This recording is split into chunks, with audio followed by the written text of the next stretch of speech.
In the tapestry of life, where every thread holds a story, America in Black and White emerges as a haven for the voices echoing through the heart of our communities. In this podcast, we wade through the rivers of our collective experiences, celebrating the vibrant hues of change brought forth by the whispers of hope and the roars of action. It's more than just a conversation. It's a journey into the heart of our society, illuminated by the light of those daring to dream and do. Join us, and let your voice be the melody that guides us toward a dawn where every color finds its place in the masterpiece of our shared destiny. Together, let's paint a future brimming with the positives that dwell in our minds and the actions that shape our world. Good evening, ladies and gentlemen, and welcome to another episode of America in Black and White, where we are coloring conversations on the canvas of America. Tonight, our special guest is Reverend Michael Angley Ogwuche. He is a seasoned minister, chaplain, author, and social justice advocate with over 30 years of global service. His journey began in Africa as a street evangelist and pastor, and today he leads transformative ministry across Europe. As National Director of Chaplaincy for the New Testament Church of God, England and Wales, he oversees chaplaincy programs in hospitals and prisons, blending pastoral care with systemic advocacy. Rev. Ogwuche is also the host of the Numa podcast and author of several impactful works, including HIV/AIDS Stigma, Preparing for Revival, Dyslexia and Me, and Philosophia Instant. His writings bridges theological philosophy and lived experiences, especially his journey with neurodivergence. Together with his wife, Dr. Jenny Wong Ogwuche, he travels globally to teach, minister, and champion community development. His life works reflects a deep commitment to faith and action, lifelong learning, and healing, power of service. Ladies and gentlemen, Dr. Ogwuche. Rev? Hello, sir. How are you? Good evening. Fine, thank you. Can you hear me all Yes, right? sir, I can hear you. Or do I need the No, headphone no, and no, I can microphone? hear you. Okay. Good to be with you tonight, Yes, King. sir. How are you, and how's everything going? Well, I give thanks to the Almighty God, the Master of the Oh, yes, universe. sir. So is there anything you'd like to Yeah. add to your bio before we jump into the show? I think that is more than enough what you read. Okay. Well, I definitely appreciate that. And so what we'll do is Okay. we're going to start with your ministry and global leadership. And what we want to do Right. with this part is we want to talk about your spiritual journey and your leadership. So if you Right. can tell us what first called you to ministry and how did your journey begin in Africa? Well, I think this was captured in my book, Preparing for Revival, as well. I was born I used to say I was born in the bathroom, not in the hospital, and in a very rugged place, not so nice place. When you are having your shower and your soap happened to fall, you can't even pick it. That's how bad it was. And my father was a soldier, and my mom was a homemaker. Both of them have now left us. And so a couple of years ago, that's before 1987, when I gave my life to Christ, because I understood what poverty was, I didn't want to be poor. So I tried so many things that my parents will not even know or can reckon with, and including trying to join occultic group, so that I can become wealthy. But at that point, it failed because my roommate, Richard, bless his soul, he reported me to a Christian woman who challenged me why I wanted to do that or why I had to do that. And I explained why I thought I should do that. But during that period, because of the demand from the cult group, when you join the group, you have to be going to attending meetings every night. I mean, no, once a month, and then they'll donate money to you. I thought that was okay, and I mean that was it, and I was happy to do that. But then I was informed that you cannot. I mean, after a year, you will have to go to a city in Nigeria called Calabar, and then you will have to bring your own Oh, sacrifice. And that sacrifice has to be a human sacrifice. And that has to be someone you love most. And I wanted to be wealthy so I can help my mother and my sister. And you have to bring someone you really, truly love. I thought about it and I said, well, I had a girlfriend, so I could sacrifice her, and that would be okay. I can always get another one. But once you start thinking about that, it means you don't truly love that person. And that means that it won't work. So at that point, it was really, really a point in my life when I couldn't sit alone in the room like I'm sitting now, because I will see myself as if there's another person with me. And I couldn't walk on the street. I mean, maybe in a hallway, I couldn't. At that point, I was in the room when a soldier man who was a Christian came in, and he was asking after my friend. And I said, Richard is not in today. As he turned to go, and I said, excuse me, sir, do you only invite those who go to your church? And then he said, no. I said, I want to go to church. And that was 1986, I think. And so I went to church with him. And on the 12th of January, 1987, I made that decision when the preacher man made an altar call, and I decided I wanted to become a Christian. So that was my journey. And 2 weeks run into 2 months, 2 months into 2 years, and now we're in 2025.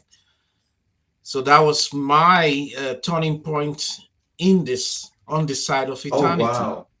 And so did you feel were you feeling like fulfilled, energized, brand new, or any of those things as you started to give yourself to the church?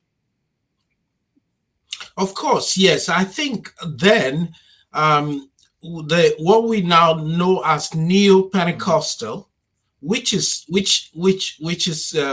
linked to the American dream, was not very popular then. It was the classical Pentecostal church, and then we were preparing to go to heaven, and so most of my preparation was not for this world, not as it is now. And I didn't know any pastor who was rich at that point. So to be a pastor at that time in Nigeria, no girl want to marry you because it's like she's marrying into poverty and all that. And if you have a car, they will ask you, how did you get a car? So pastors were enriched. But today, as I speak, 5 out of 10 richest pastors in the world, 5 of them are in Nigeria. Oh, wow. So I felt energized. I felt newness in my life. And I still feel renewed today after many years of being in faith. So how has your faith evolved over 3 decades of service? How does my faith How evolve? has your faith evolved over Well, of course, I'm a different person now, joining from 30 years back, because like I said, I was introduced into classical Pentecostal and then moved up to Neo-Pentecostal. And then I moved out of Africa, first as a missionary to the Gambia, and then to the United Kingdom, where I served with the British Methodist Church and now with the New Testament Church of God. So my faith, and then I've had several theological education in ministry, in theology, in global mission and culture, and chaplaincy. So obviously my faith, and as you continue to grow in faith, other things that you knew before will begin to take different form in meaning. And I'm not the same person I was 30 years ago. So, can you tell us what does it mean to lead ministry across continents and culture? Well, that's an interesting question. My dissertation at the University of Manchester, United Kingdom, was on reverse and diaspora Oh, wow. mission. Yeah, so and what that entails it's not when we say reverse mission, it's not a term that the Western or the Northern Christian, global North want to hear, because what reverse mission means is me coming from the global South to the global North and becoming a missionary. And I was a pastor to three congregations of Middle England, all white. I was the only black, and it was difficult. But I wanted to do that because when I was writing my dissertation, I looked at the reason why black folks will, when they start a church, it will be made up of black folks. And if they are Nigerians, it will be made up of Nigeria. If they are Ghanaians, it will be made up of Ghanaians, and so on and so forth. Eastern Africa, Zimbabwe, West and Southern Africa, etc.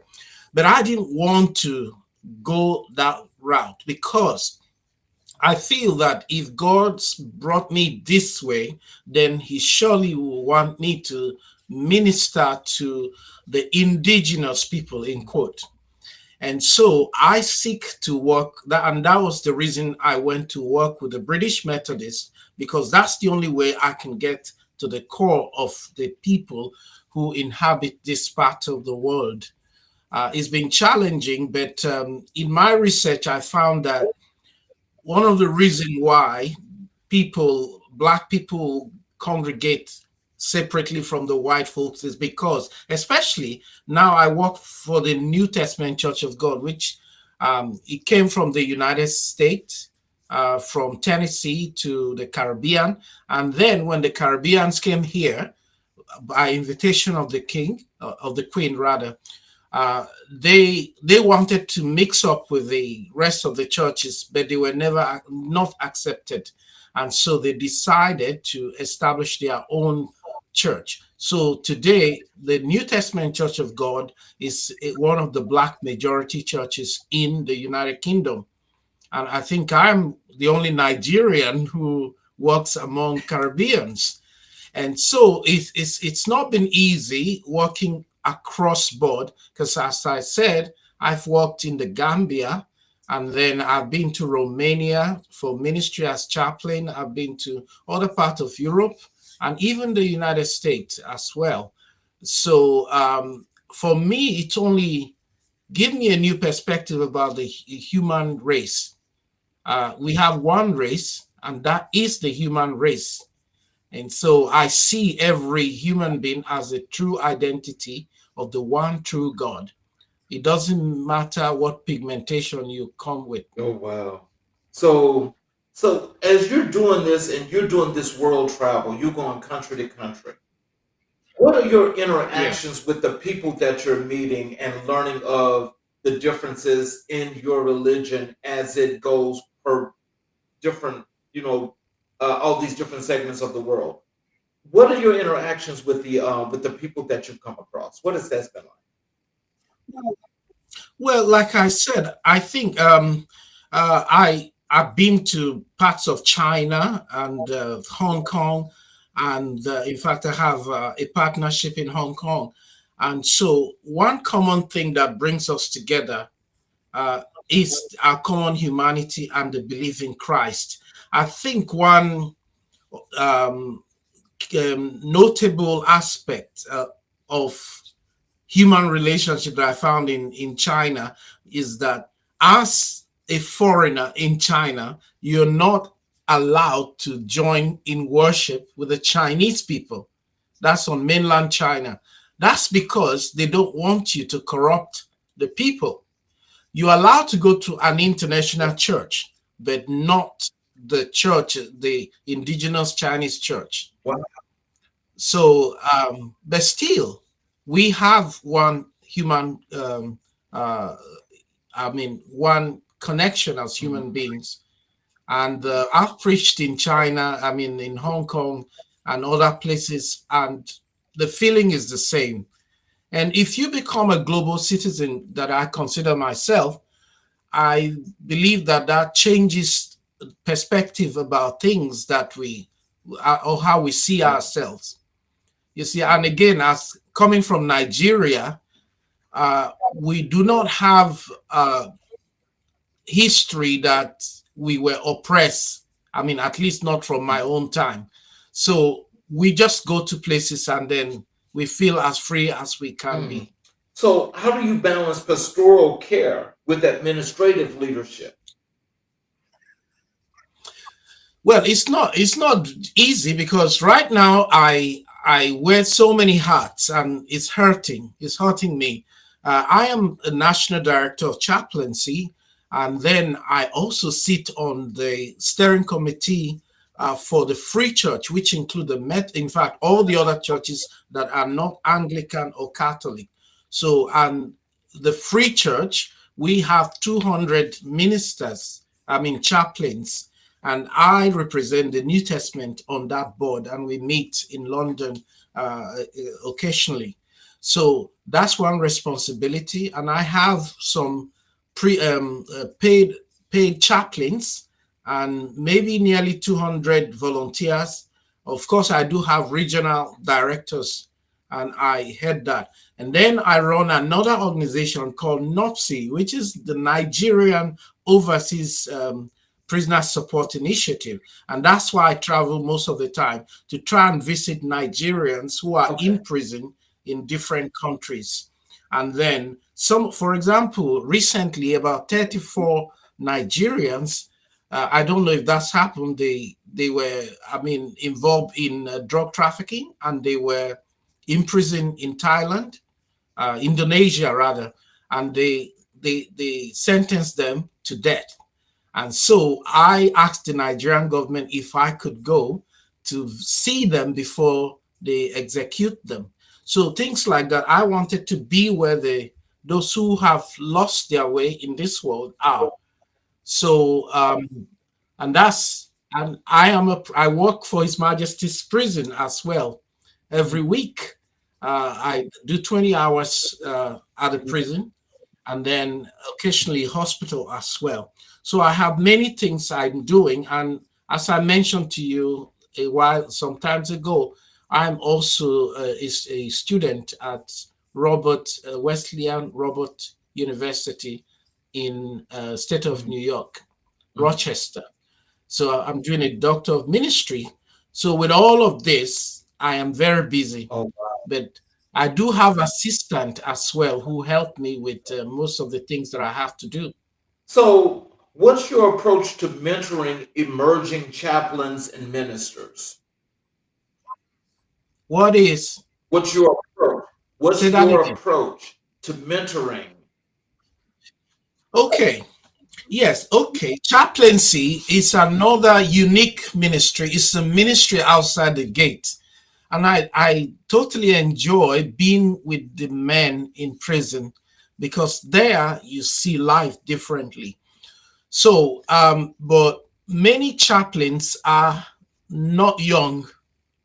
We're just talking about that in my office recently, why young people are not in chaplaincy, especially like prison. Most of us are past maybe 40, 50, and all that. And that's because it's a vocation where you try to, I mean, your experience matters as well, and also your approach. For example, when a prisoner tried to insult me, sometimes I would say I'll try to de-escalate the situation and say, being in prison is bad enough.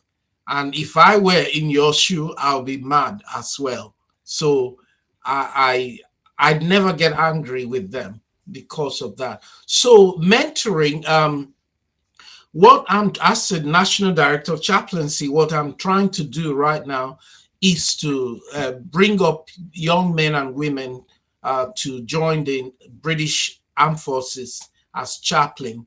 And so I'm in the midst of doing that. And mentoring, my approach is to try and sell chaplaincy not as a profession, but as a vocation. Because once we begin to approach chaplaincy from professional perspective, which is expected by the institution, we seems to lose the touch why we are called in the first instance. So, how do you navigate your ministry in secular institutions like hospitals and prisons? Are there things that you do different? Mm. Yes, I think we suggest that every pastor should have a chaplaincy experience. And the difference between us and those pastors outside of institutions is that first, they don't have tolerance. Um, I mean, we meet different kind of human beings created by Okay. God. And I used to say to my men, I'll say to them that you've been judged already by the state. We're not here to judge you. We're here to work with you. And what strikes me most of the time is that when I'm sitting in front of a prisoner who have murdered someone or have done something terrible, I don't see the prisoner, the crime that a person commits. I first see the human being and then the crime. And that reminds me when the Bible say, while we were still sinners, Christ died for us. But if you flip it the other way, you find that not every pastor one would see a criminal from a person perspective. And then we have to, joining government or the civil service, which we are, you have to sign up to many things. And that is, you're not going to discriminate against anybody, whether you agree with the person's lifestyle or not. You know what I mean? So there are so many things like that that we have to navigate our ways. And then as you progress into your work, you begin to get used to separating things. For example, we had a Buddhist chaplain, employed a new Buddhist chaplain, and I have to help him to get used to what he's doing. So, I mean, help him to move his idols, if you like, his gods, and position it for him and all that. Now, a regular pastor will say, "No, I can't touch this." But we try not to proselyte anyone, but to try to be a presence of the God we represent. And then the other interesting thing is working in a multi-faith sector where you have Muslim chaplain, the pagan, the Rasta chaplain, every other kind of chaplain, and you have to work in harmony with each other. So, so when you think about your work, I mean, this is really interesting because have you ever done any of your work like here in any part of the US? You mean like Yes. Have you ministry? done any of that here in the US? Well, I've done preaching work in the U.S. And I have presented papers at Bishop Claggett Center in near Washington D.C. and also in New York and where again? Yeah, somewhere in Maryland. And I was in the U.S. last year attending our chaplaincy conference Okay. as well. Now, the premise to this question is I want to know if you can tell us, and please help our audience to understand one thing. Did you notice any Mm. differences in the work that you do and how it operates in the process over in the UK, in Africa, and the US? Are there differences?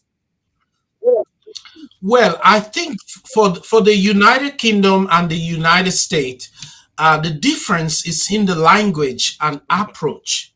Now, we are more traditional Christians in the United Okay. Kingdom. So, but in America, because like I said, the conference we attend is Church of God Chaplains Commission conference. So we have so many, about 300 or 200 to 300 chaplains from the military, from the hospital, everywhere, prison. So we met there to share the same thing you're asking me. And we found that uh, in the UK, we are very formal, whereas in America it's slightly Mhm. different.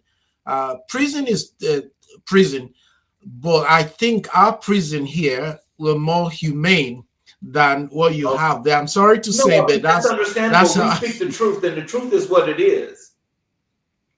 yes. So, and that's because there are a lot of things you can't do to a prisoner because of the law and all that. And also, as chaplain in 1952, there was the chaplaincy became prison chaplaincy became an act of parliament, and it says that every prison should have a prison Mhm. governor, a prison chaplain, and a medical Mhm. officer. So we're not in prison, we are imprisoned by the act, the parliamentary act, So, and that gives us, I mean, we are like CIA, if you like. We know what we interface with the prisoners. If they have problem, they tell us. We interface with the officers and other non-operational of staffs. So, and in Africa, in Nigeria, Nigeria is 2.5% popular. 2.5, I think, the total of the total world population. So it will be like a general picture for the rest of Africa.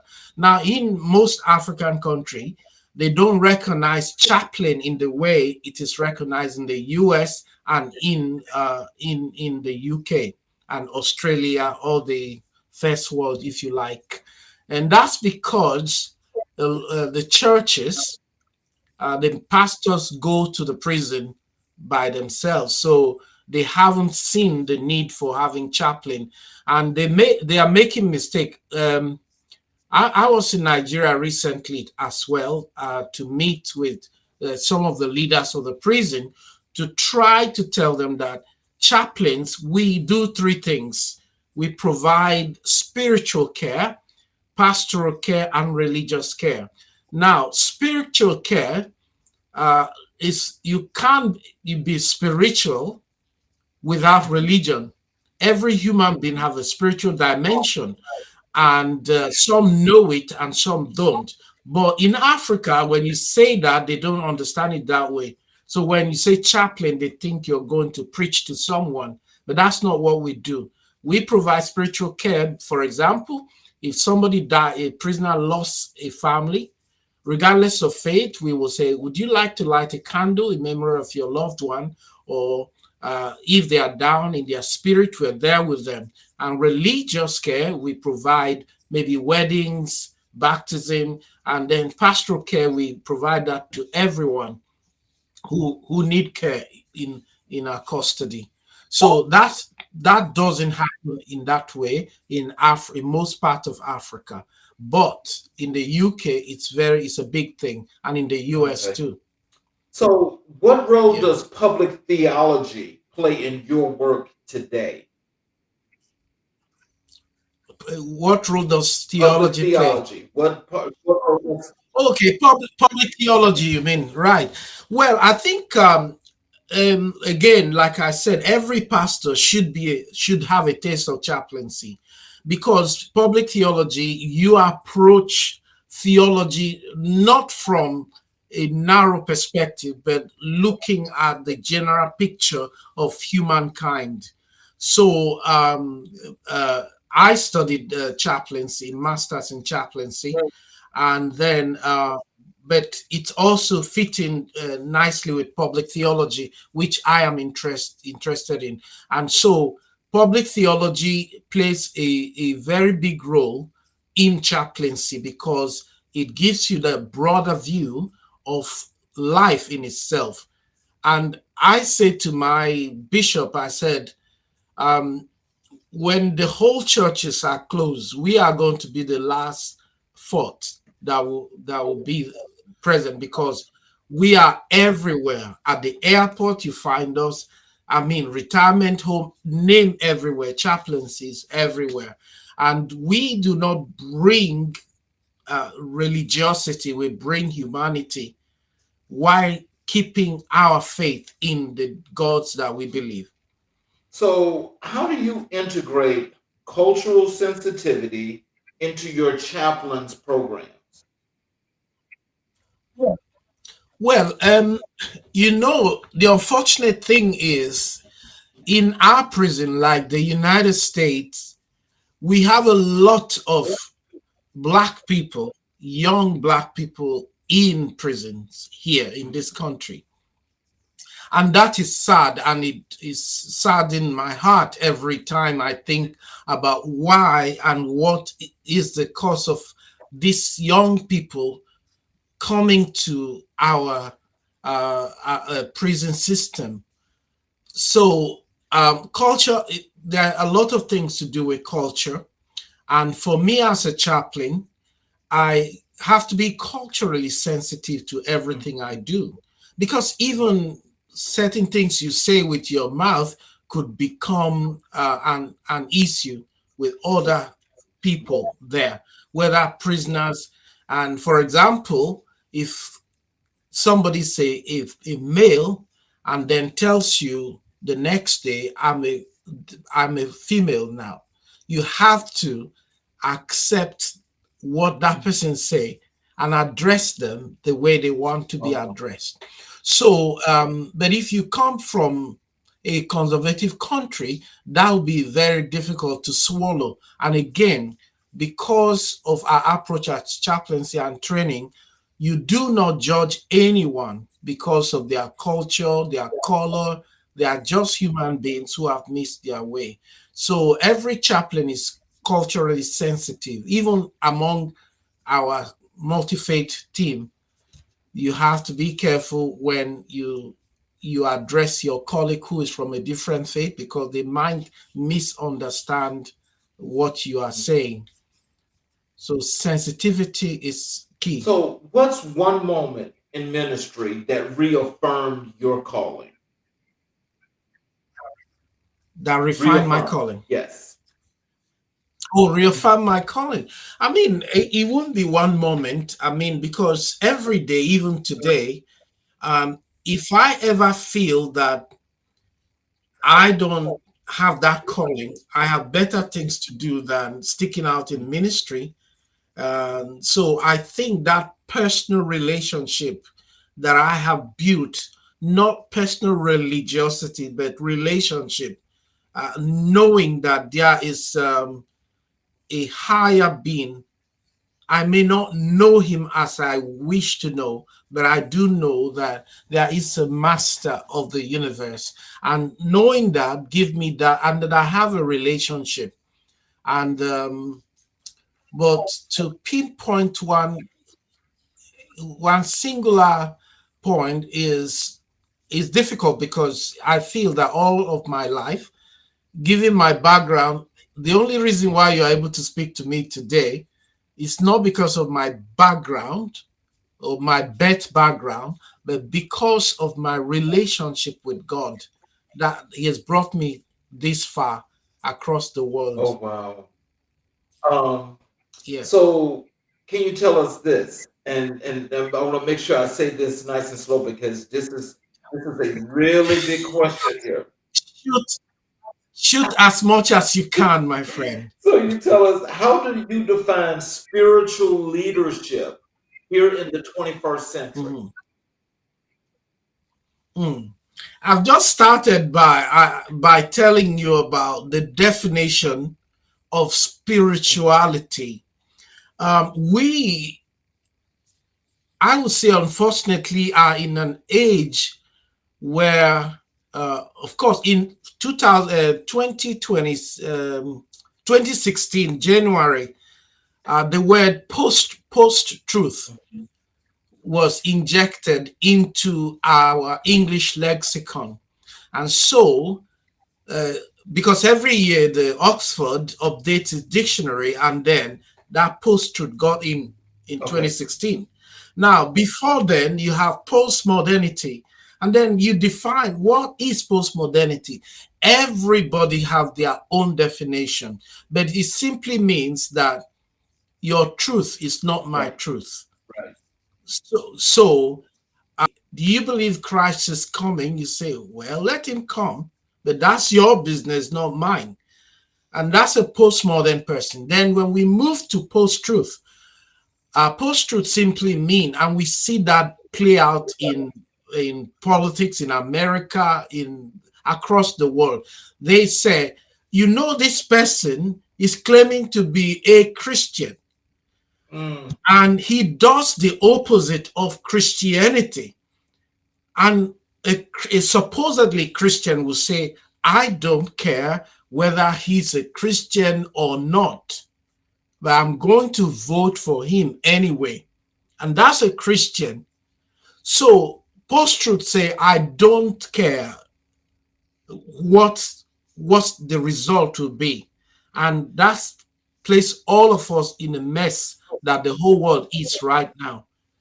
I want to be politically correct, but I will say that the world is in a reset mode right now. And we'll find out soon in the next few years where all this thing is heading to. can I So ask you this? Because it sounds like post-truth means it's a lie. yes, That's yes. You so. know, in this country, we voted to leave. I mean, I didn't vote to leave the EU. Mhm. Uh, I voted to yeah, I voted to leave. And I had my reason for doing that, not political Right. reason. I wanted the attention of the United Kingdom to be turned towards the Commonwealth of Nations because at the time we were part of the EU, every attention of the United Kingdom was geared towards the European Union. So that was my own singular reason I voted out. And now we're paying for it too. But most of it came on the back of post-truth. So now, and post-truth impact on spirituality as well. Across the world, we are losing ground. I mean, Christianity, not just in America or in Britain.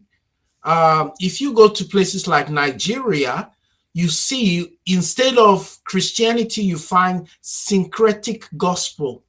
They take the African primal religion and mix it up with Christianity, and then they begin to do what they do right now. I mean, the gospel of Christ, which we preach from at the beginning, is no longer that way. Every person wants to be successful and to make it by all means, which is why I started by saying neo-Pentecostalism hinged everything on the American dream, which was sold to the rest of the world.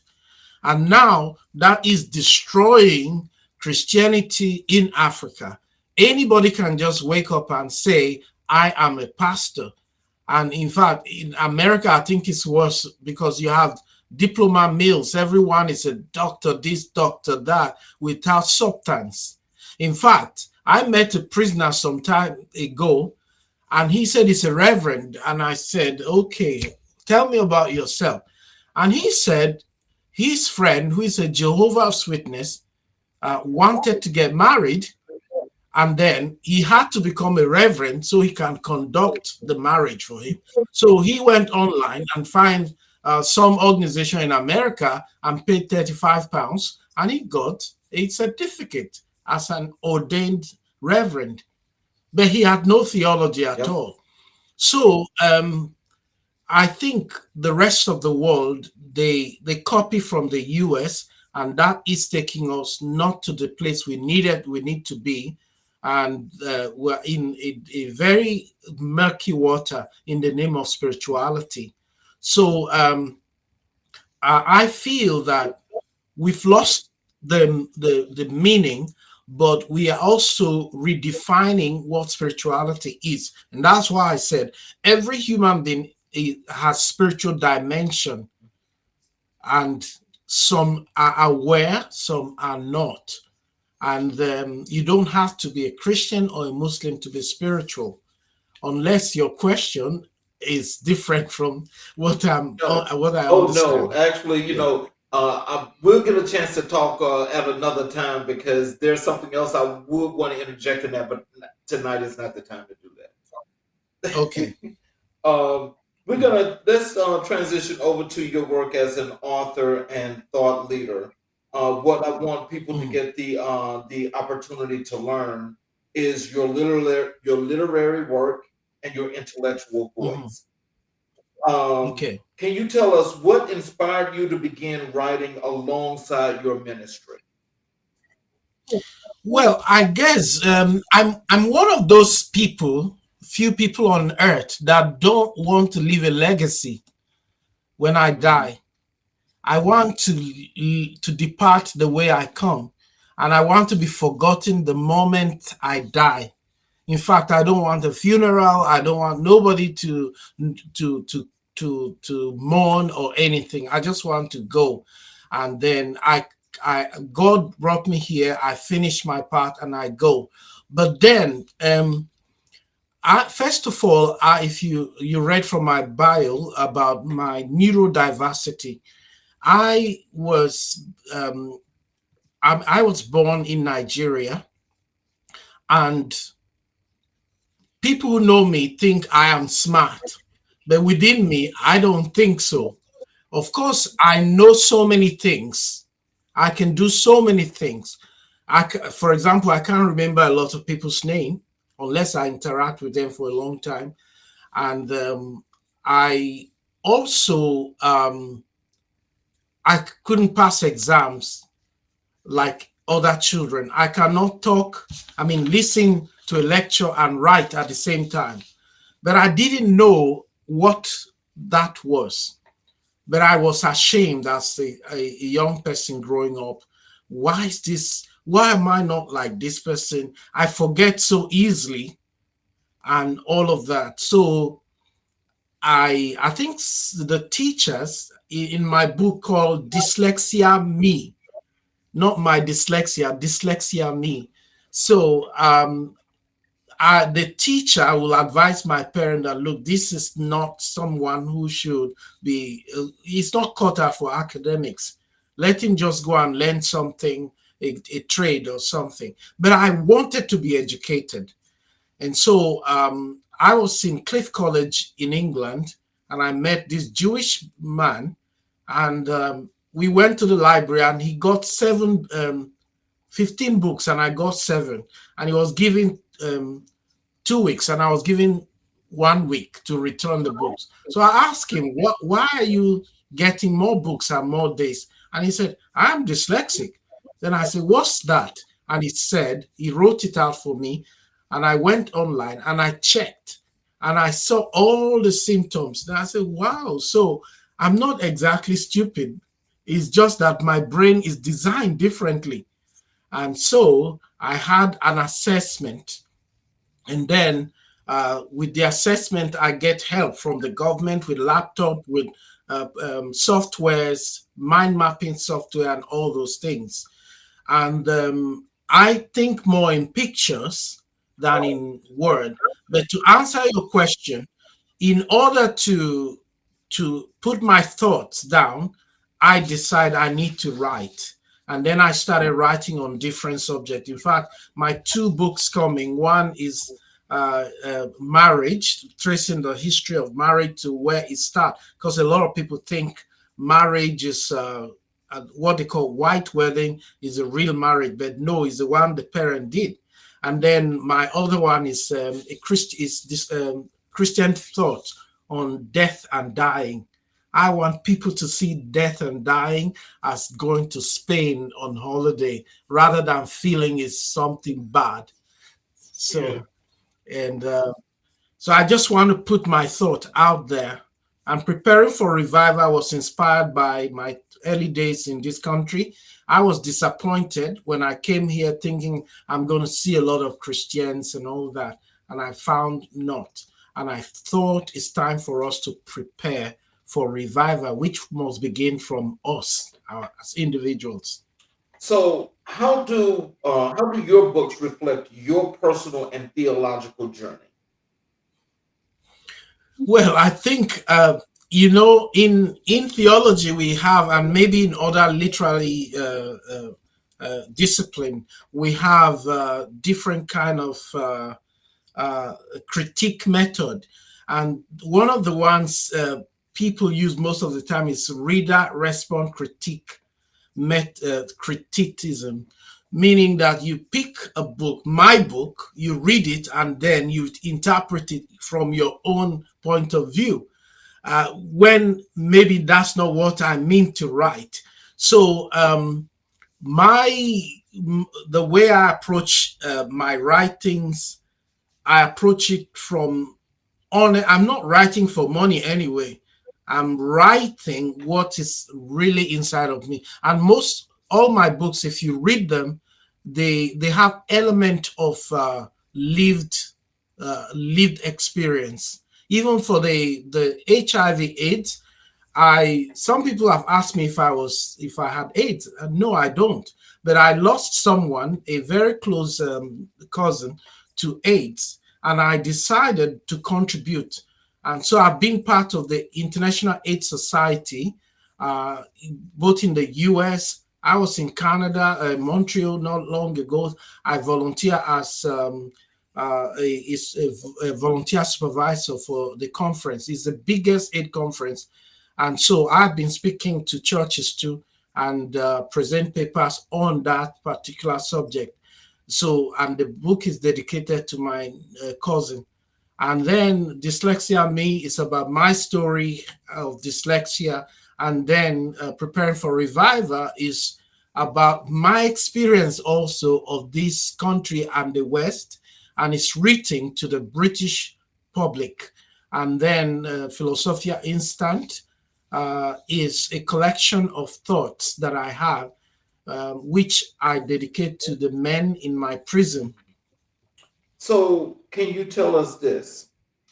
What messages or what message were you hoping to share in Dyslexia and Me? I wanted people to know that neurodiversity is dyslexia precisely. Now, the umbrella word is neurodiversity. So some call it learning difficulty, but we call it learning difference. That's because the general educational system of the world is not designed by us. It's designed by supposedly non-neurodiverse people. So if we are given the chance to be the one to design education, the rest of you guys who are non-neurodiverse people will become disabled. So I want to bring to the people that, look, 40%, over 40% of American billionaires are all neurodiverse people, all of them.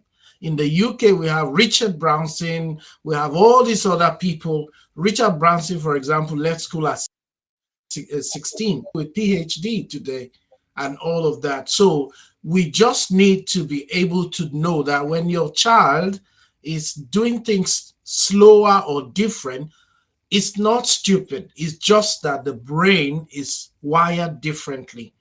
And so That's the message I want to pass to the rest of the world about my story and the story of others.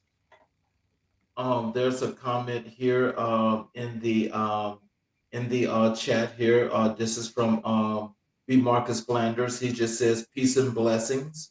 Mm. Um, I have well this next question here. Mhm. How do you use writing to challenge stigma and promote healing? Well, I guess, unfortunately, again, we have a learning deficit in this world right now. People are more illiterate. Illiteracy, I'm sure listeners will know.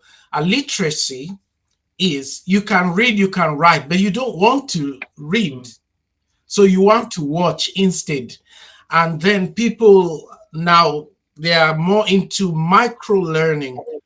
I mean, break it down. And that's what, so now you have, in fact, I'm working on a project called Digital Chaplaincy, and we will be, we're looking for universities and all that will help us to do that.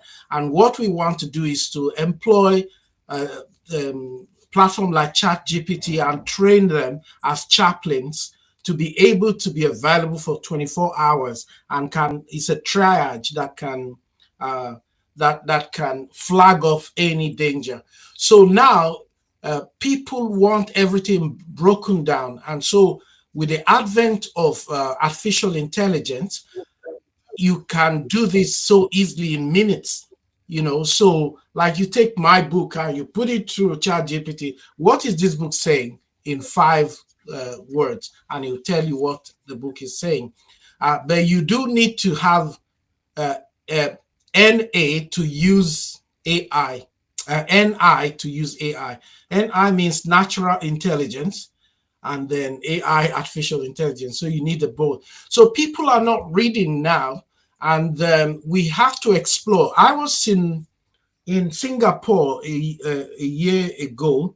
We were at the technology university, and to see the demonstration of Shakespeare broken down into animation for people to be able to understand the Shakespeare story.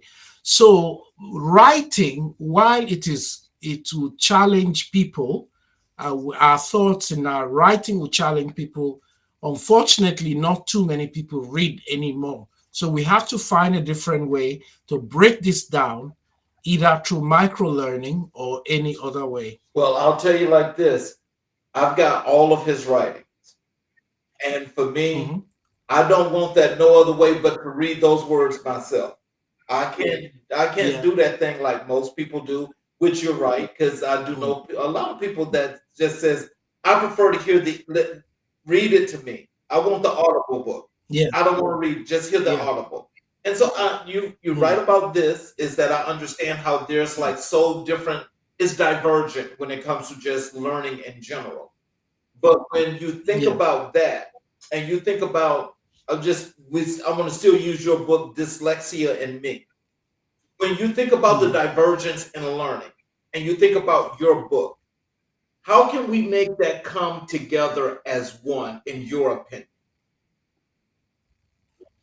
Making my book Well, no, the I'm talking about dyslexia. How can you make this yeah. dyslexia and all the different ways of learning? That is, from people that like to read, to people that just like to hear the Mhm. book, to people that want to Mm. just get like a smaller version of the book in just a different kind of way with cliff notes. How can we Mm. bring that together and make it all cohesive, in your opinion? Well, I guess it's a very beautiful time to live in the world today, because the speed at which things are happening is too fast. Uh, so because, for example, if you are teaching translation in a university, you should be afraid for the future, because you are soon going to be out of the market, because there are so many ways to do that. Yeah. And even the future of university itself, because now you can easily learn anything you want to learn from the University of YouTube.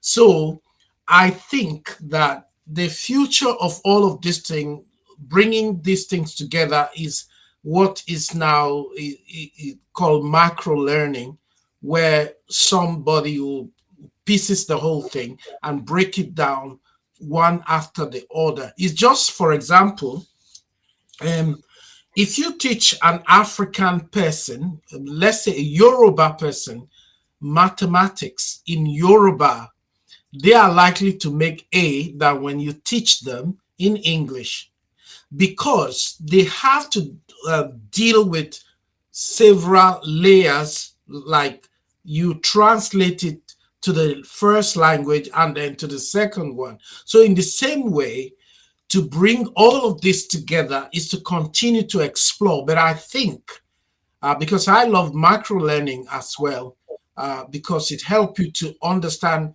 instead of reading the whole thing, you just go straight to the key. What is that page saying? And that, for me, will be the future. But as dyslexic person, we have so many assisted dyslexia assisted technologies that we use to help us. Like even reading to me or speaking to the computer, there are things that are available to us. So, what does Philosophia Instant reveal about your view of faith and philosophy? Well, I think, coming from a Pentecostal background, using the word philosophy doesn't sit well with so many people. But we have to understand that philo means love, study, or love or wisdom, and then philosophy, wisdom. Study. So wisdom or love for knowledge or love for study, whichever way you want. So as I continue to study, whether through institution or personal, I began to see things. For example, one of the things that motivated me was I look at life every time. Like if you listen to my podcast, I use things that people know are used to bring the biblical language out. And then, for example, Sahara Desert in Africa, you have only sand, but in South America and Brazil, where you have the Amazon cannot exist without the Sahara, because every year the sand, the dust from the Sahara flies at 10,000 miles down to the Amazon to provide nutrients to the Amazon for it to grow. And you wonder how does this happen? But that's how God works. So putting that in philosophy, you are able to connect and find a message that resonates with people on this side. So, how do you approach writing for both spiritual and secular audiences? Okay, I think what I'm trying to do is to marry the two together, because I realize that we don't exist in vacuum. We exist together, whether we like it or not. And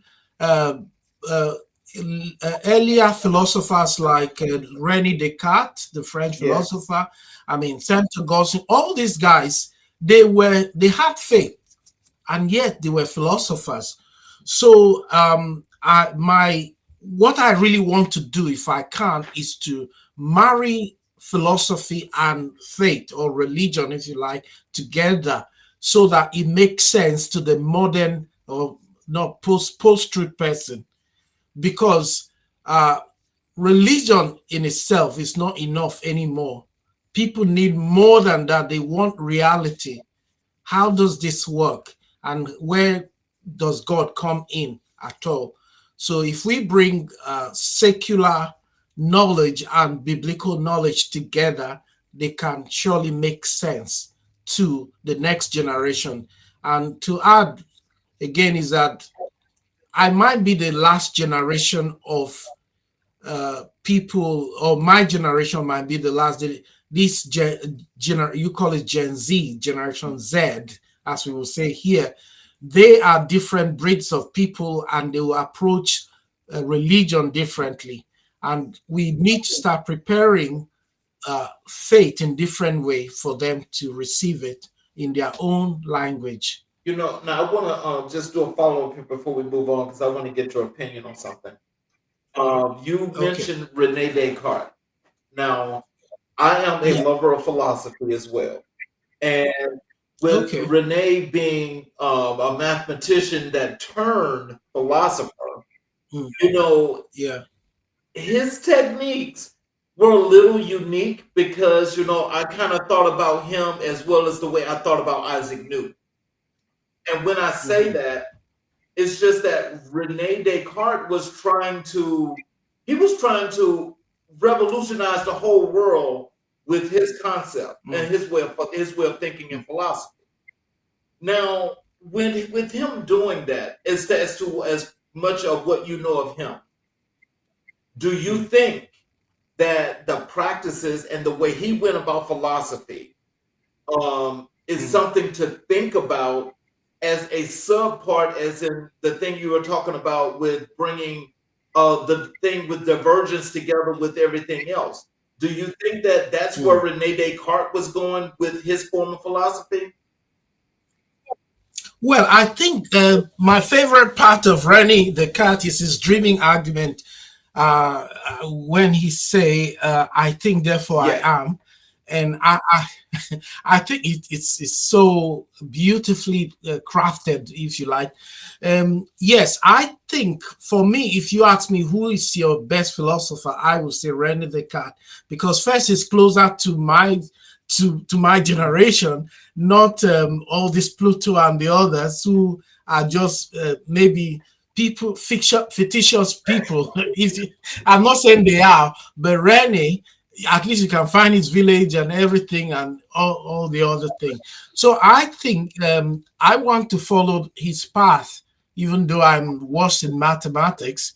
But I think that I like the way he approaches his own Mhm. philosophy. And in fact, I just started a channel. I don't know if it'd be good, but I'm trying out. It's called Philosophia Instant.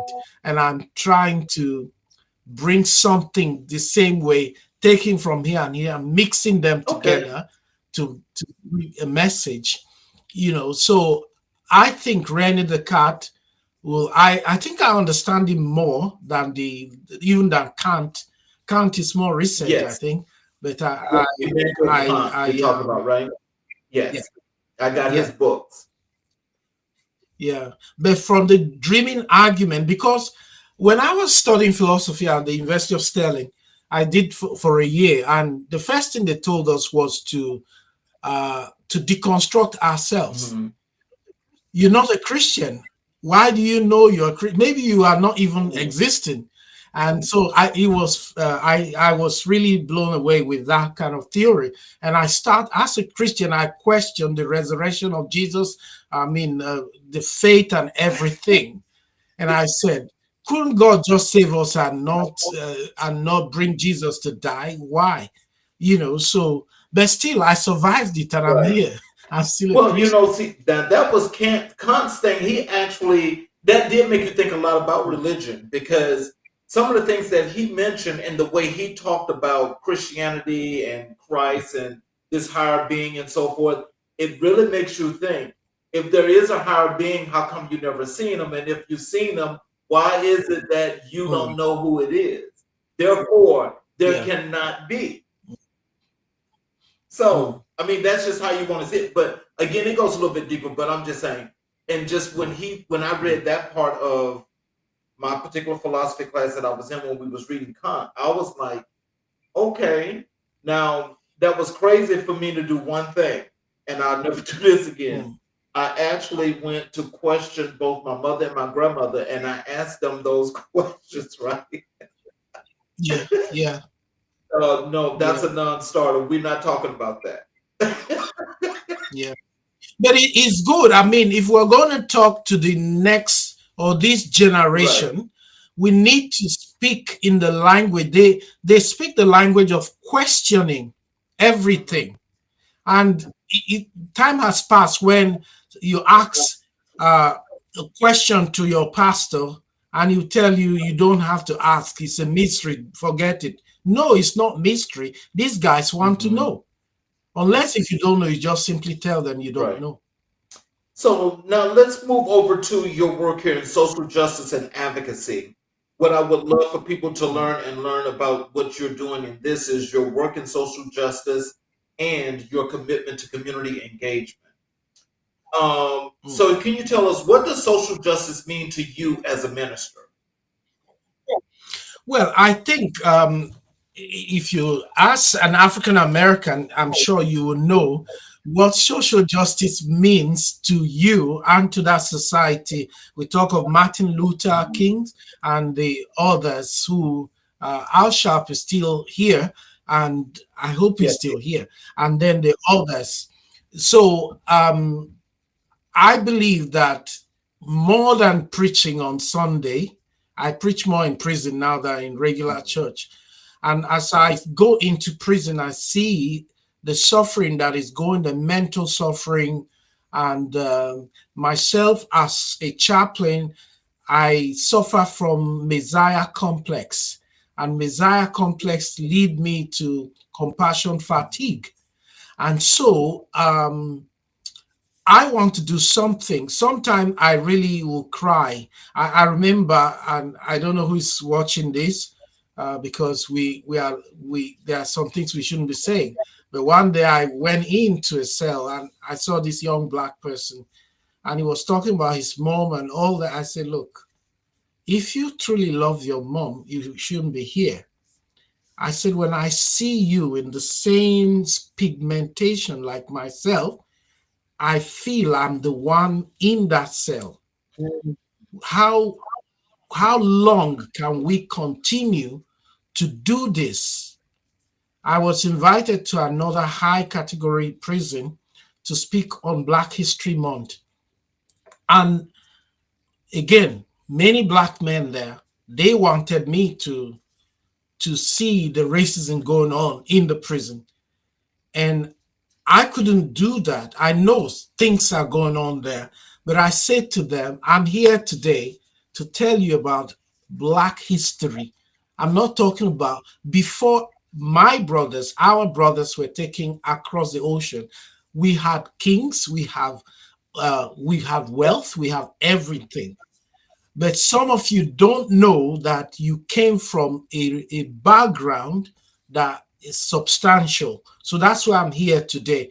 And they say, one day, were you born in this country? I said, no. He said, you don't know our struggle. I said, yes, you don't have to be in who is who to know what is what. So it touches my heart. And as a result, beyond what I do as a paid chaplain, outside, I mentioned to you about Nigerians in prison. I visit them. And then I set up a charity, non-governmental organization here. It's called Community Chaplaincy Center. And what we are doing with that is when men are released into our community, not every church want them to come into their church. So we are there. We provide the same chaplaincy for them and help them with writing of application, mentoring, and all that, and sending them back into society rather than letting them go into society and then come back to prison again. So that's how I do that. And my motivation is simply that I want to see a changed world. And social justice for me is a place. I know that it sounds like utopian idea, but I want to see a world where everybody have equal opportunity wherever they may be. Um, how do you address systemic inequities through chaplaincy and outreach? Systemic inequality, you mean? Yes. Well, I mean, unfortunately, in this world, we are going to face what we have been facing. It's only different, it will come in different ways, but we do need to, first of all, know who we are. I've been a minister of all white church. And one day, the one of the members told me, "I will never accept you as my leader." And I said, "If you give me a chance, we could be friends." He said no. He left the church. The next Sunday I came to the pulpit and I said, "I know that church is 137 years old. I was the first black minister after 20 others." And I said to the church, "Some of you, I know how hard it is that a black person is your minister." And I said, "I know that 300 years ago in this town, I will be a slave. And the highest I can get close to this church is to be a servant to the pastor. But this is 2016. Some people are black. Get over it." That's, yeah. So, so, so, so I hold mine together. Of course, I mean, you got to know who you are. You got to know that you're not. In fact, sometimes when some of my colleagues try to look down on me, I say, "Listen, if I was born in this country, I'll be making laws for you from the parliament." So, I mean, you had all this privilege and you never used it. So I try to stand on my own and not let in. And this is what I say to people who feel marginalized as well. Stand and don't give opportunity for someone to look down on you by not getting educated, by being angry all the time with society. I'm afraid we're going to have to live with it. You see what is happening now in the United States, in this country, in France, and everywhere. So, and all we have to do is to stand strong until we get to where we need to get to in this world. And I don't want to feel pitied because I'm black. In fact, I'm chocolate, not black. So, yeah. So we need to know that we have something to offer. Right.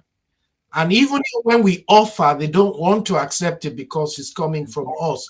And as a minister, I don't want to be pitied by anyone. I just want to stand my ground. And I want everybody who feels the same way. Don't go out expecting racism. Just go out as normal. If it happened, it happened, but stay strong. So, what inspired your work confronting HIV and AIDS stigma in the church? Well, like I said, I think in Africa, for example, malaria mosquito kills more people than AIDS. And that's why when I go into churches, I ask people in church, "How many of you don't have sex here? Let me know." And sorry, I use the word. And everybody does it. But then I said, "Why then do you stigmatize people with AIDS?"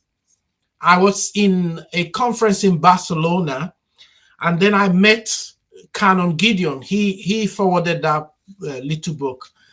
And he's still alive. So he's the first African clergy to come out openly and say, "I have AIDS." Oh, And when he said that, his bishop said, "Please don't tell anyone." He was a lecturer then at the Bible college. He went straight and told everybody, because his wife died, and then he had to be tested, and he found that he had AIDS. He don't know how it came about. And then he came to Birmingham, where I am now, to do a PhD. And I had a small fund to do a documentary. We call it HIV/AIDS Reframed. So I went to interview him for an hour, and I said, "You are supposed to die. Why are you studying for PhD?" And he laughed and he said to me, "Many years ago, I was told I was going to die. I'm still here." So, and he explained what living with AIDS means. And he got married since then, have a new wife, a new baby without AIDS. So he's still going. He's been speaking over the UN and everywhere. So I think the stigma kills more people than the condition in Yeah. itself.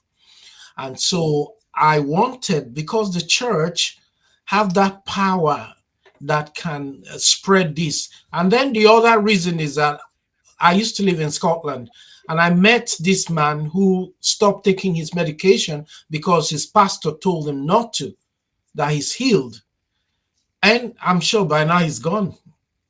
And I meet people like that. I say, listen, I believe in God too, but I believe God give wisdom to some of these scientists to provide vaccine and all that.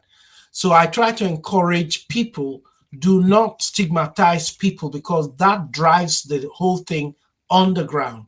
We want people to say, well, if somebody can say I have cancer and everybody says sorry, why can you not say you have AIDS? Why? Yeah. And yeah, so my job, my mission is to try to bring it to the fore and keep the conversation going. But in doing that, I also find that it's a big time business too. There are some people who don't want AIDS to finish because it's a multi-billion business. So we just keep talking about it until we get to where, but AIDS doesn't kill people as it used to Right. anymore. So let's move over here into this fourth part here. I want to talk a little bit about your global perspective and your personal legacy, where I want people to get Right. the chance and the opportunity to learn more about your worldview and your personal Mhm. influences.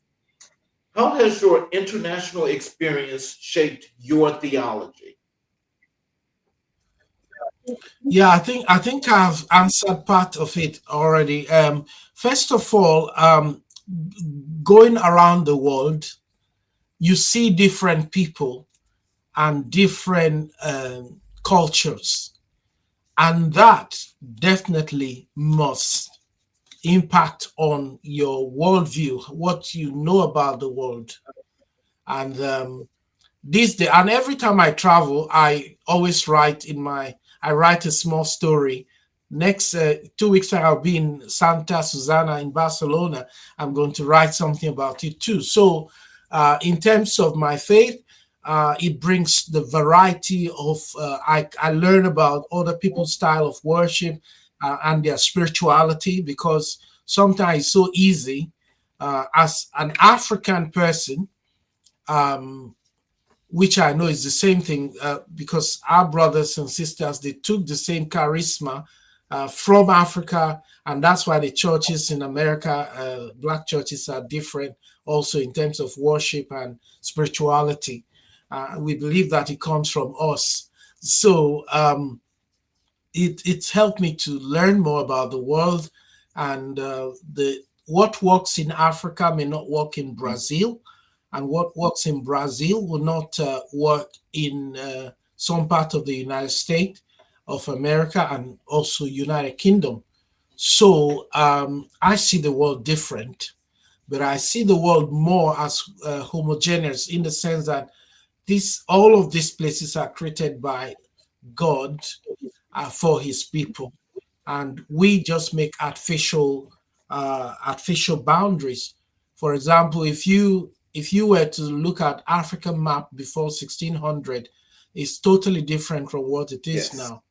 And yeah, so but now I see, when I look at those things, the history, looking back and being where I am now in 2025, all of this tied together for me, and it gives me a deeper perspective uh, in my theology.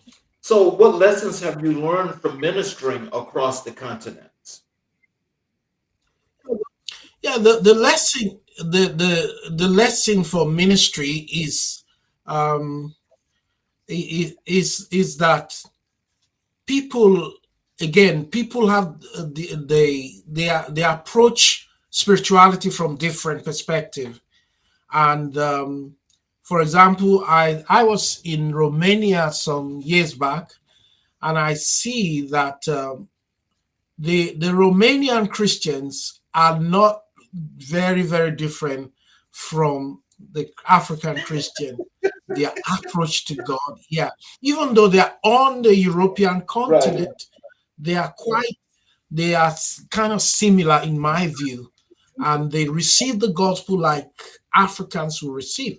Whereas when you come to the western part of Europe, their approach to spirituality is different. And this is where the word reverse mission comes in, because those of us who are here from different places, we get engage ourselves in diaspora mission, ministering to your own kind of people. And I said, no, I don't want to do that. If I want to preach to Black people, I'll surely be in Nigeria where we have all Black people. So I decided to engage in reverse mission. You brought the gospel to us. I'm bringing the gospel to you now. And that's difficult for my counterparts to receive, because the gospel, even though we had it earlier before Europe, the gospel should not be coming from us. Again, that's another show. Yeah. How do you stay grounded while traveling and serving globally? Grounded in what sense? Just staying grounded, being you, not being over the top. You're grounded in all your. Yeah, I will simply say that, and I tell this to people who come to UK, for example, to do God's work. I said it's so easy for an African to feel that they are bringing God to a particular place in their briefcase. God doesn't exist here, so we're bringing God. I said, no, God is already here. All we're doing is joining in what He's already doing. And so the same way, I never forget my own background, which is why I started, and I'm not ashamed of where I'm coming from, because I didn't ask to be born anyway. So I was born where I was born. I didn't choose it, but I didn't want to stay in that way. So I tried to create the change that is possible within me. So that humility is always there, that when I visit another person's country, I must show respect, I must show understanding, and what I don't understand, I ask. And so my approach is to stay humble and to stay grounded, if you like, in my faith. Being in Taiwan doesn't change my faith. I see, we were in Hong Kong some 2 years ago, and then there's this, close to the airport, there's this, I think it's one of the largest Buddha statues in the world. We went to that village where the Buddha is. A lot of tourists were going up. You have to climb over 200 steps to go up there. I said to my pastor colleagues, I'm not going to do that, because I stayed down, but they didn't see anything wrong with it. So for me, I have a boundary, but that boundary does not encroach on another person's faith to believe whatever they want to believe. So I show respect. And if you ask me about why I believe, I will share with you why I believe. And I think, like I say most of the time, I may be the only Bible many people will ever read.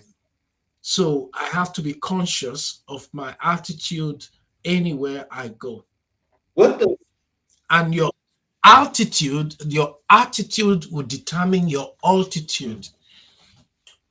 What does legacy mean to you in ministry and advocacy?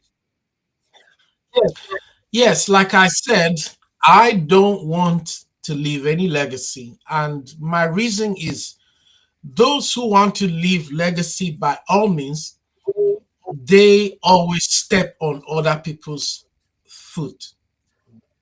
And I don't want to do that. I feel that I am here for a season. And while I'm here, whatever I can do, I just do it. And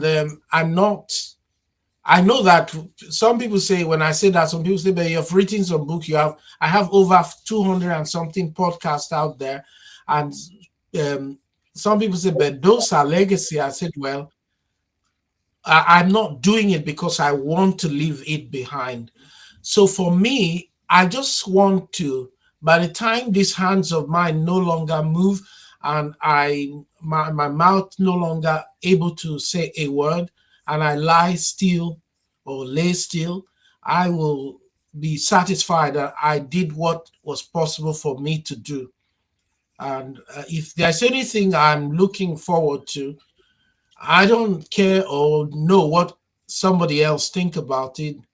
I I'm looking forward. Anytime I think about exiting this tent, this body of mine, I feel so excited that one day I'll be free from tax and council tax, all these taxes and all troubles in this world. So I'm looking forward. Legacy for me, I really struggle. I've been saying this for a long time, and I mean it that I just want to do my part and leave. I mean, I know I'm a strange sausage, and that's okay. So, look, tell us, answer this wonderful question for us.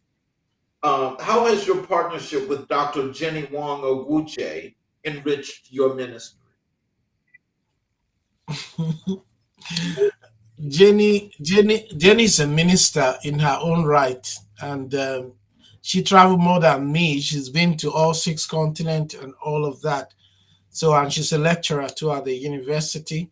So, uh, but she feel personally called. She's from Hong Kong, and she feel personally called, so she does her own stuff. And I feel called to chaplaincy, and but she feel called to mission, so she's part of several mission agencies and all that. In the last 2 months, she's done like maybe 7 countries, and yeah. So, but again, I think that at certain age in life, you begin to look at what's important to you. And although I don't want to be heavenly useful and earthly useless, I want to be useful while I'm here, and then, I mean, useful, like Paul said, to die is gain.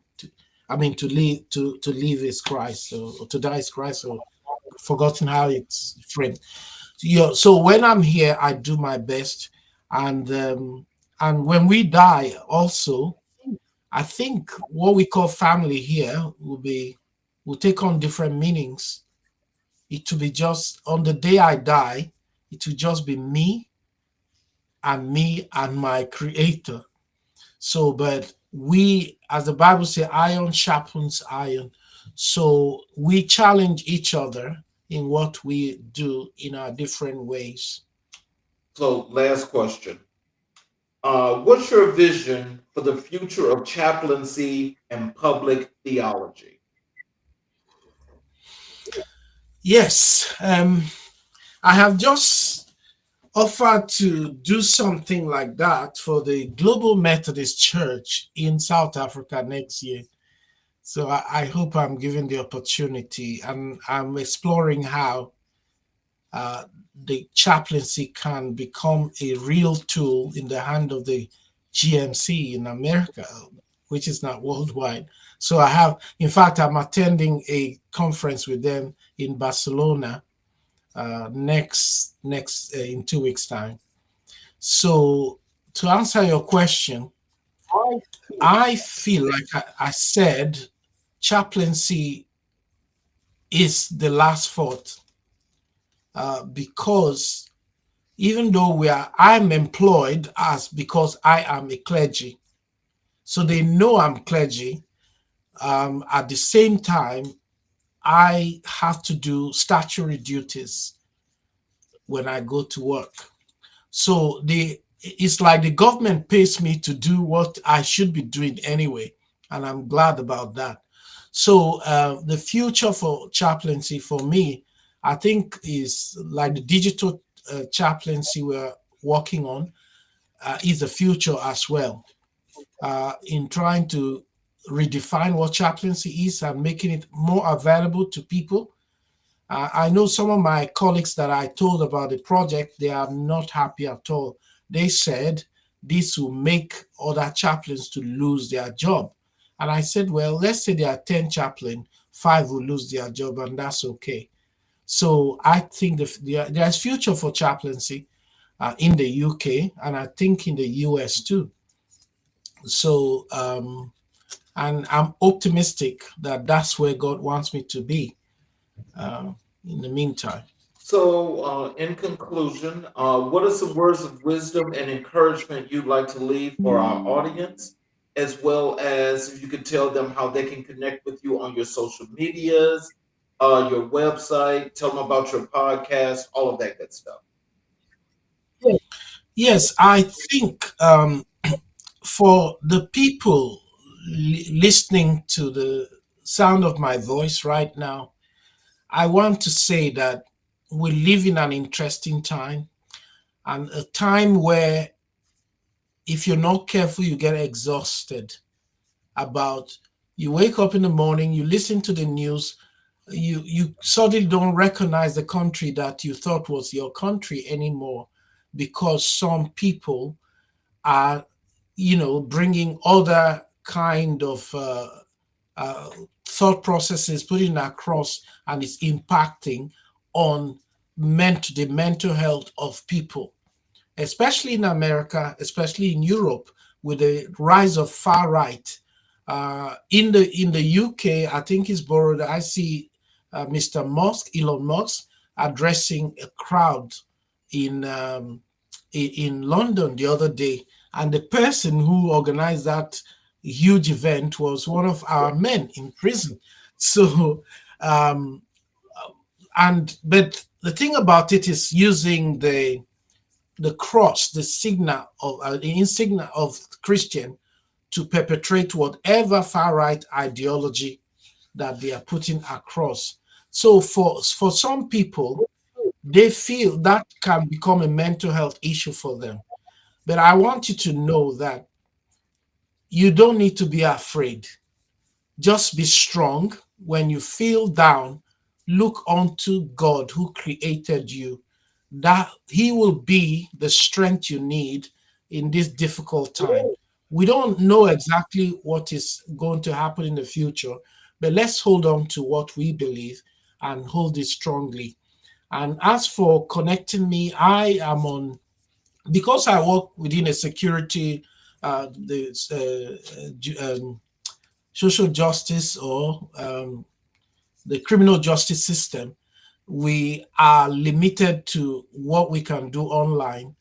Obviously, a lot of people can find you through that and harm you where possible. So for that, at the moment, I'm on LinkedIn, and my name on LinkedIn is Mike Angley Ogwuche.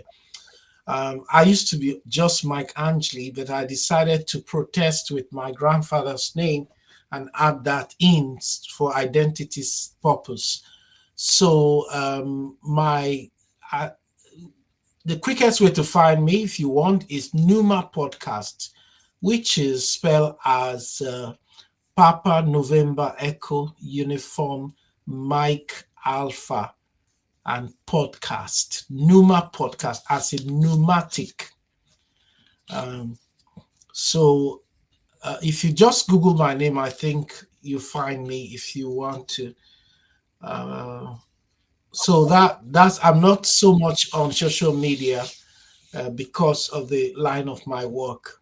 In fact, what I'm saying here tonight, I was selecting it because every month the Ministry of Justice go through our social profile to see what they can use against us. But everything I say, I can defend myself and put up an argument to defend myself. So, and even if that's not possible, then I know God doesn't want me in that institution anymore.